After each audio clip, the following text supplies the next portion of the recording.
Naturally, the outcry that followed was not much less audible than that of the earlier, more general discussion. I cannot remember exactly how long this gathering lasted, but any interest in it on my part as well as on theirs instantly vanished. Now, that visit to this campus took place more than 40 years ago, which is a long and has been a far from uneventful time. For me, for Yale, and even, I would venture to say, for the young ones who have brought us together here today. Wars have been fought, and wars that should have been fought have been at great cost avoided. Radical political movements have been created and died and been reborn in only slightly altered form. This country and its people have grown rich, sometimes wisely and or creatively and beneficially for others, and sometimes with squandering too much of the nation's blessed good fortune on cheap and easy intellectual conceits, and if anything, even cheaper and easier national policies.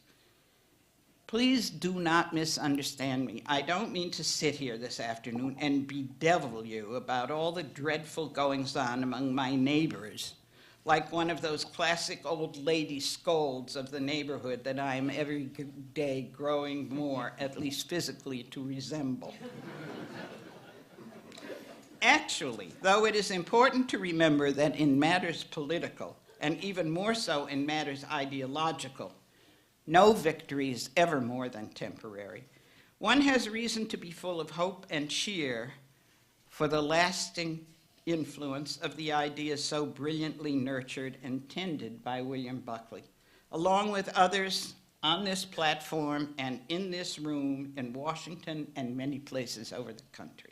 I don't have to go into that. You have heard wonderful things about it before and will again on this afternoon. And yet, in New York City, where I live, and from there spreading to cities across the country, we are at this moment witnessing the return of the leftist demonstration, replete with occupations, marches, garbage, filth, violence, now and then even including rape, it turns out, accompanying a variety of complaints of social injustice on account of the country's problem of joblessness. Now, the complaint of joblessness is more justified nowadays, perhaps, than those once given voice in the 60s and 70s by the privileged students of elite institutions like this one. I have only one more minute, and therefore, I'm going to stop my sad story of re-radicalization and get to what I've really come here to say today. The irony is, of course, that if anyone is presently entitled to feel cheated, it is not those demonstrators on Wall Street. It is America's students, along, to be sure, with their parents. For no machinations of evil banks and mortgage lenders and Wall Street finaglers can begin to touch what has for 2 generations now been wreaked upon this country's public by far too many of its best universities. Not Yale, of course. And the more highly reputed the school, of course, the worse the wreaking. For instance, when the government set out to offer the country's students loans with which they might pay for their higher education, the tuition demanded of them rose to the stratosphere. Just ask the presidents or the boards of governors of Harvard, Princeton, Columbia. I'll stop there. Just ask them for the number of the dollars now happily at rest in their endowments. And while you are at it, ask them what percentage of their undergraduate students are actually privileged to sit in a classroom with someone who has attained to the status of professor.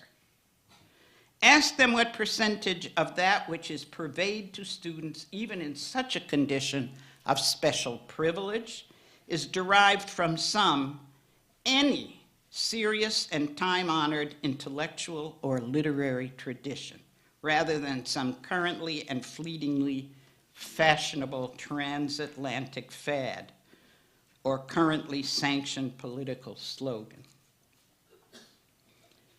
Of course, I speak here of general education. If history is any guide, should a student aspire to be a future Steve Jobs, he need not attend a university at all. He'd be better off looking for an empty nearby garage. I don't speak this way to depress you, and we have been having such a good time anyway with the preceding panel.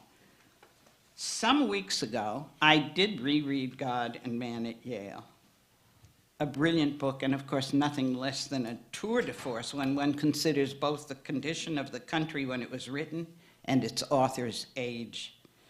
But I kept saying to myself, this brilliant young man ain't seen nothing yet. And of course he hadn't. Or rather, he had seen the general ground in which his future as the nurturer of and day-to-day leader of a lasting intellectual political movement that would first be sprouting and then growing taller and wider down to this very day. No, I've spoken to you about the condition of the university. First, to bless you organizers and members of the William Buckley Society. And second, to underline for you, if you needed any such underlining, that where you find yourselves is at the red-hot center of a critical issue, critical both for yourselves and for the country. Thus, as the denizens of Yale, you are not in any sense junior to any of the efforts to make fresh and vital the great tradition that, despite everything, continues to sustain us. You are at its very heart. Just stay there and keep on keeping on. And who can say what national high spirits might not overtake us all? Thank you.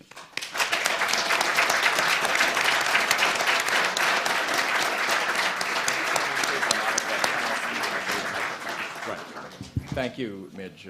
Roger. Thank you very much. We know there's a story about the poet W.H. Auden that he said to recounting a priest who was hearing confession from someone. The priest was always in the habit of saying, be brief, be blunt, and be gone. And I am going to do that.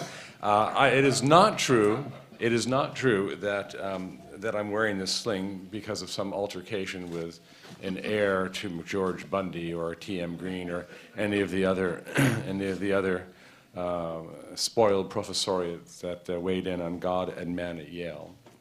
But before I get to the book, I want to mention one aspect of Bill's life and work that I don't think has come up today yet. Namely, he was a very accomplished man at many things. One of his greatest talents was as a kind of talent scout. And there are many people in this room, I'm just looking around, I know, who benefited from that activity. And I just want to mention one, and in a new book that he has, my friend Wally Olson just published with America's premier conservative publisher, whose name I will not tell you, a book called Schools for Misrule. And you won't be surprised when you conjure with the word misrule that one of the institutions that figures prominently in this book about America's elite law schools has its headquarters just down the street here on Wall Street. It's a remarkable book, and I urge you all to pick it up. Well, God and Man at Yale, our charge here was to ponder with the question, is it still relevant? I think Midge is absolutely correct that she says that in 1951, Bill hadn't seen anything yet. And yet, when I wrote my book, Tenured Radicals, which is about the corruption by politics of one form or another, the corruption by politics of the liberal arts and the humanities, I had not yet read God and Man at Yale. I subsequently did. And I had that flash of insight that the philosopher Yogi Berra talks about, that it's deja vu all over again. So, I mean, obviously there's a difference in the, some of the characters, but so many of the concerns in this book felt incredibly contemporary, and they still are incredibly contemporary. My own feeling is that that famous formulation at the beginning of the book, that the fundamental struggle in the world today is between Christianity and atheism, or that is to say, between individual and collectivism on another plane, wasn't really what Bill was interested in. It's curious that the second part of that weren't even his words. His mentor at Yale, Wilmore Kendall, actually added that in his green ink. But I think, when I spoke to Bill about this book on several occasions, and it seems to me that although he was certainly an ardent, and I forget the other adjectives Al used this morning, a militant Catholic, and he took his religion very seriously indeed. To me, what this book is about freedom and its many entrapments. That is to say, the false freedoms that are so popularly abroad and which seduce us from genuine freedom. One of the phrases that looms large in this book is academic freedom. Now, one section is called The Hoax of Academic Freedom. And I think we've seen in recent years how this virtue can be twisted and turned into almost its opposite. Someone this morning mentioned tenure and said that the idea of tenure was not mentioned at all, or at least if it was, not prominently in this book. That's true, but how curious tenure is. Here's an institution that was brought in not so long before